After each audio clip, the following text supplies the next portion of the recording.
బులెటిన్లో breaking news చూస్తున్నాం. Delhi liquor CBI కేసులో కవితకు డిఫాల్ట్ బెయిల్ పై విచారణ మళ్ళీ వాయిదా పడింది. రౌజ్ అవెన్యూ కోర్టు ఆగస్టు 5కు వాయిదా వేసింది. అయితే నిర్దేశిత గడువులో పూర్తి స్థాయి ఛార్జ్ షీట్ ను దాఖలు చేయడంలో సిబిఐ విఫలమైందని కవిత తరపున న్యాయవాదులు వాదనలు వినిపించారు. ఛార్జ్ షీట్ లో తప్పుల సంగతి ప్రస్తావించారు. నిర్దేశిత 60 రోజుల గడువులో పూర్తి స్థాయి ఛార్జ్ షీట్ ను దాఖలు చేయడంలో సిబిఐ విఫలమైందని వాదనలు వినిపించారు.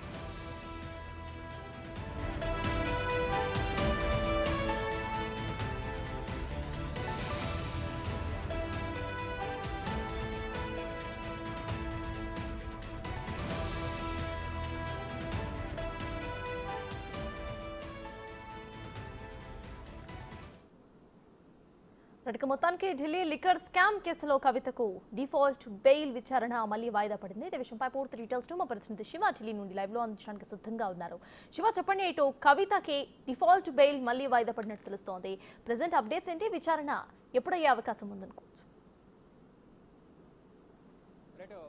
ఢిల్లీ లిక్కర్ స్కామ్ కేసులో అరెస్ట్ అయ్యి సిబిఐ కేసులో కవిత, అలాగే ఈడీ కేసులో 2 కేసులు కూడా తిహార్ జైల్లో ప్రజెంట్ శిక్ష అనుభవిస్తున్నారు. ఈ రోజుతో కవిత జ్యుడిషియల్ కస్టడీ కూడా ముగియడంతో వీడియో కాన్ఫరెన్స్ ద్వారా హాజరుపరిచారు. మరోవైపు కవితకు సంబంధించి గతంలో ఏదైతే సిబిఐ ఛార్జ్షీట్ దాఖలు చేసిందో కవిత పైన ఢిల్లీ లిక్కర్ పాలసీలో కవిత ఏ విధంగా అవినీతికి పాల్పడింది, ఏ విధంగా అక్రమాలకు పాల్పడింది, ఎవరి దగ్గర ముడుపులు తీసుకుంది, దీనికి జోన్లు పొందడం, జోన్లు కేటాయించడం ద్వారా ఎంతవరకు ముడుపులు తీసుకుంది అనే దానిపై కూడా ప్రధానంగా సిబిఐ ఛార్జ్షీట్ దాఖలు చేసింది. దానిలో ఛార్జ్షీట్లో ప్రధానంగా 100 కోట్ల రూపాయలకు సంబంధించి కానీ కవిత ఎవరి నుంచి ఎంత తీసుకుంది, ఇటు నార్త్ గ్రూప్తో కవితకున్న సంబంధం ఏంటి, సౌత్ గ్రూప్లో కవిత ఏ విధంగా కీలకంగా వ్యవహరించారు, వీటన్నిటిపై కూడా కవితపై సిబిఐ ఛార్జ్షీట్ దాఖలు చేసింది. అయితే కవిత ఇక్కడ ప్రధానంగా చెప్తుంది, ఒక వ్యక్తిని ఆరోపణల నేపథ్యంలో అరెస్ట్ చేసిన తర్వాత సిబిఐ కానీ ఈడీ కానీ 60 రోజుల్లోపు ఛార్జ్షీట్ దాఖలు చేయాల్సి ఉంటుంది. కానీ 60 రోజుల్లోపు కవితకు సంబంధించిన ఛార్జ్షీట్ను సిబిఐ దాఖలు చేయకుండా 86 రోజుల తర్వాత ఛార్జ్షీట్ దాఖలు చేయడం,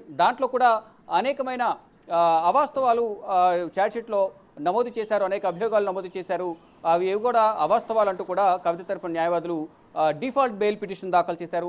ఈ ఛార్జ్షీట్లో ప్రధానంగా కవితకు సంబంధించి అనేక అభియోగాలు, అనేక అవాస్తవాలు ఉన్నాయి కాబట్టి కవిత అంటే ఒక నిందితుడికి సంబంధించి 60 రోజుల్లోపు విచారణ చేయలేకపోయారు. దానిలో స్పష్టమైన ఆధారాలు దొరకలేదు కాబట్టి 86 రోజుల వరకు ఉండి కవితకు సంబంధించిన ఛార్జ్షీట్ను దాఖలు చేశారు.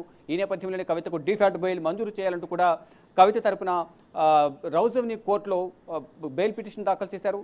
జూన్ 7వ తేదీన దీనికి సంబంధించిన ప్రధానంగా జూన్ 7వ తేదీన సిబిఐ అధికారులు అసంపూర్తితో కూడిన ఛార్జ్షీట్ను దాఖలు చేశారు. ఆ ఛార్జ్షీట్లో ఎటువంటి వాస్తవాలు లేవు అనేది ప్రధానంగా సిబిఐ దాఖలు చేసిన ఛార్జ్షీట్లో కవిత తరపున న్యాయవాదులు వాదనలు వినిపించారు. అంటే సిబిఐ కవితను ఏప్రిల్ 11న అంటే 2024 ఏప్రిల్ 11న కవితను అరెస్ట్ చేసింది. అంటే మార్చి 15న హైదరాబాద్లో ఈడీ అధికారులు అరెస్ట్ చేసిన తర్వాత ఈడీ అదుపులోనే అంటే జ్యుడిషియల్ కస్టడీలో భాగంగా తిహార్ జైల్లో ఉన్న సందర్భంలోనే ఏప్రిల్ 5వ తేదీన కవితను విచారిస్తామంటూ కూడా సిబిఐ పిటిషన్ దాఖలు చేసింది. 6వ తేదీన విచారించారు.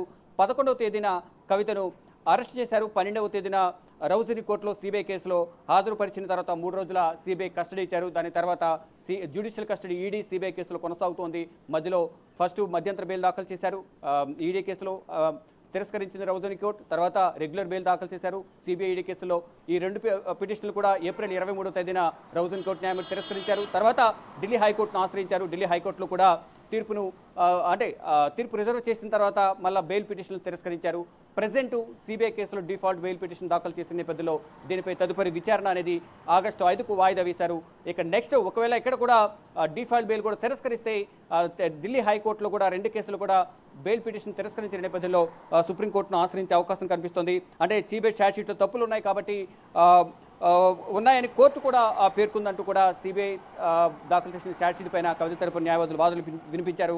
ఇక సిఆర్పిసి 167(2) ప్రకారం కవిత డిఫాల్ట్ పొందే హక్కు ఉంది. 7 ఏళ్ల శిక్ష పడే కేసులో 60 రోజుల వరకు మాత్రమే కస్టడీకి అవకాశం ఉంటుంది.